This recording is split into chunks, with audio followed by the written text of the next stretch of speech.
ಆನಂದ ನನಗೆ ಸುಮ್ಮನೆ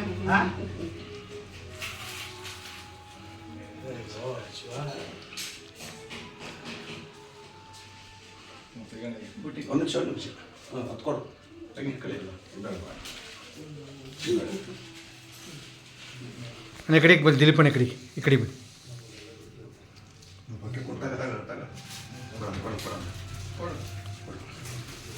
ಬಂದ್ರೆ ಇಲ್ಲಿಗೆ ನೀವು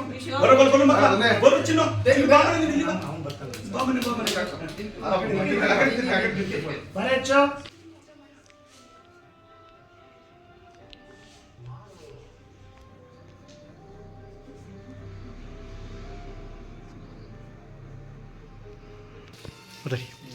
ಜೈ ಶ್ರೀ ಗುರುದೇವ್.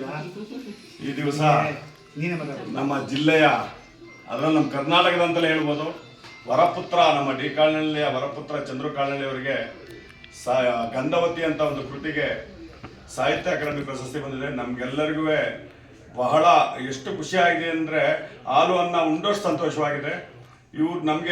ಇವರು ಸುಮಾರು ಕೃತಿಗಳಿಗೆಲ್ಲ ಇವರಿಗೆ ಪ್ರಶಸ್ತಿ ಬಂದಿದೆ. ನಮಗೆ ವೇದಿಕೆ ಸಿಕ್ಕಿತ್ತಿಲ್ಲ ಹಂಚ್ಕೊಳ್ಳೋಕ್ಕೆ. ನಮ್ಮ ನಾಡಪ್ರಭು ಕೆಂಪೇಗೌಡ ವೇದಿಕೆಯಿಂದ ನಮಗೆ ಹೃದಯ ತುಂಬಿ ನಮ್ಮ ಚಂದ್ರು ಕಾಳನಹಳ್ಳಿಯವರಿಗೆ ಇನ್ನು ಮುಂದೆ ಇನ್ನೂ ಹೆಚ್ಚಿನ ಕೇಂದ್ರ ಸಮಿತಿಯಿಂದಲೂ ಇವ್ರಿಗೆ ಪ್ರಶಸ್ತಿ ಸಿಗಲಿ ಅಂತ ಈ ಮೂಲಕ ದೇವರಲ್ಲಿ ಪ್ರಾರ್ಥಿಸ್ತೀನಿ. ಈ ಮಾಧ್ಯಮ ಮುಖಾಂತರ ಹೇಳೋದೊಂದೇ, ಇವರು ಪಟ್ಟಂತ ಶ್ರಮಕ್ಕೆ ತಕ್ಕ ಪ್ರತಿಫಲ ಸಿಗಬೇಕು ಅಂದರೆ ಇವ್ರನ್ನ ನಾಟಕ ಸಾಹಿತ್ಯ ಅಕಾಡೆಮಿಗೆ ಅಧ್ಯಕ್ಷರಾಗಿ ಈ ಘನ ಸರ್ಕಾರ ನೇಮಿಸಬೇಕು ಅಂತ ಈ ಮೂಲಕ ನಾನು ಕೇಳ್ಕೊತೀನಿ. ಈ ಪ್ರಶಸ್ತಿ ಕೊಡುವಾಗ ನನಗೆ ಒಂದು ಒಂದು ಒಂದು ತಿಂಗಳು ಸಮಯ ಅಂತ ಮಾಡಿದೆ ನನ್ನ ಒಪ್ಸೋಕ್ಕೆ ಅಧ್ಯಕ್ಷರು. ನಾನು ಒಪ್ಪಲೇಬೇಕು ಅಂತ ನನ್ನ ಗಂಗೆಗೌರಿ ನಾಟಕ ನೋಡಿದ್ರು ಬೇರೆ ಕಡೆ ಸಿರಿಸಿಲಿ. ನನ್ನ ಆ ನಾಡಿನಿಂದ ಇನ್ಸ್ಪೈರ್ ಆಗಿರೋ ಮಂಜು, ಆ ನಾಡಿನಿಂದ ಇನ್ಸ್ಪೈರ್ ಆಗಿ ಈ ಪ್ರಶಸ್ತಿ ಕೊಡಬೇಕು ಅಂತ ತುಂಬ ಟ್ರೈ ಮಾಡಿದ್ರು. ಒಂದು ತಿಂಗಳಾಯ್ತು ಒಪ್ಪಿಸ್ಬೇಕಾರೆ. ಕೊನೆಗೆ ನಮ್ಮ ಮನೇಲಿದೆ, ನಮ್ಮ ಮನೆಯವ್ರೆ ಪ್ರತಿಯೊಂದಕ್ಕೂ ಇವರೇ ನಾನು ಯಾವ್ದು ರಿಜೆಕ್ಟ್ ಮಾಡ್ತೀನಿ ಬೇಡ ಬೇಡ ಅಂತ ಅಂತೀನಿ. ಅದನ್ನ ತಜ್ಞ ಪ್ರಶಸ್ತಿ ಇದು ತಗೊಂಡಾಗ ತಗೋಬೇಡ ರಿಜೆಕ್ಟ್ ಮಾಡುವಂತ ನನಗೆ ಹೇಳಿದ್ದು.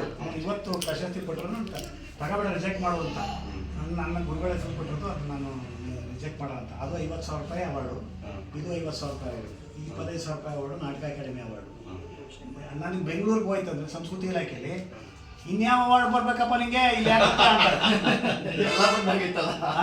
ಈ ಸಲ ಕನ್ನಡ ರಾಜ್ಯೋತ್ಸವ ಸ್ವಾಮೀಜಿ ನಾನು ಬೇಡ ಅಂತ ಅಂದ್ರೆ ಕರ್ಕೊಂಡು ಹೋಗ್ಬಿಟ್ಟು ಜಿಲ್ಲಾ ರಾಜ್ಯೋತ್ಸವ. ಅಯ್ಯೋ ಇನ್ನೂ ಕೊಟ್ಟಿಲ್ವಾ ನಿಮ್ಗೆ ಅಂತ ಕರ್ಕೊಂಡು ಹೋಗಿ ಆಯ್ತಾ.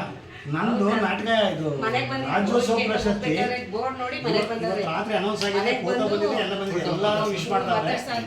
ಬೆಳಿಗ್ಗೆ ನನ್ನ ಫ್ರೇಮ್ ಚೇಂಜ್ ಮಾಡ್ತಾರೆ. ಯಾಕೆ ಕಾರಣ ಇರೋದಂದ್ರೆ ನಾವು ಅಕಾಡೆಮಿ ಮೆಂಬರ್ ಆಗಿದ್ದಾರೆ. ಎಷ್ಟು ಅಪಪ್ರಚಾರ ಮಾಡಿದ್ರು ನನಗೆ.